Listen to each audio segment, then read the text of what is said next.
What do you get when you mix rats, war, panic, and absolutely zero hygiene? Europe's worst pandemic party, the Black Death.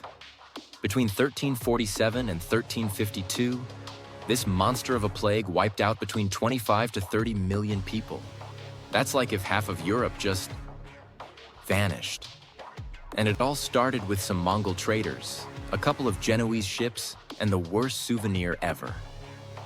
The Black Death was caused by a tiny bacteria called Yersinia pestis. It hitched a ride on fleas, which hitched a ride on rats, which hitched a ride on ships.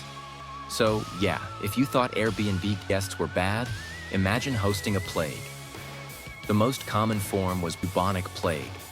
People would get giant, black, swollen lumps in their armpits or groin, charmingly called buboes, along with fever and joint pain. If you got it, there was up to a 75% chance you'd die, often in just 72 hours.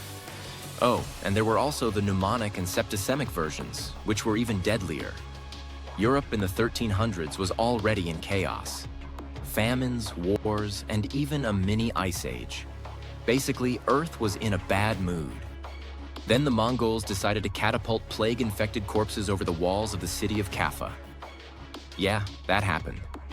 From there, Genoese sailors unknowingly carried the disease to Sicily. And then boom, Italy, France, Spain, England, Germany, Scandinavia, Russia.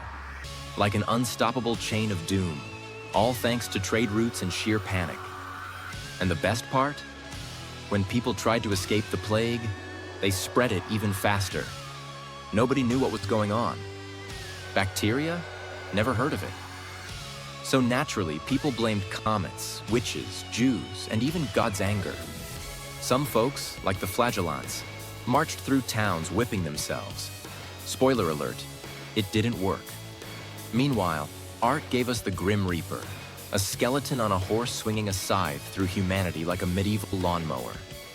The result? Total chaos. Entire villages were abandoned. Corpses piled up in the streets. People questioned authority, religion, and life itself. But here's the twist. The Black Death didn't just destroy, it also transformed. So many workers died that the survivors could demand higher wages. Serfdom began to collapse. Women gained property rights in some areas. And slowly, painfully, a new Europe began to rise. Feudalism, dead.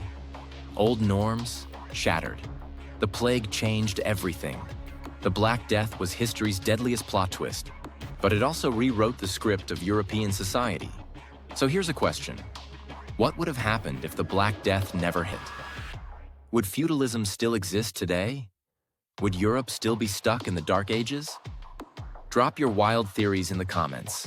And don't forget to like, subscribe, and ring the bell for more bite-sized history with History Snacks.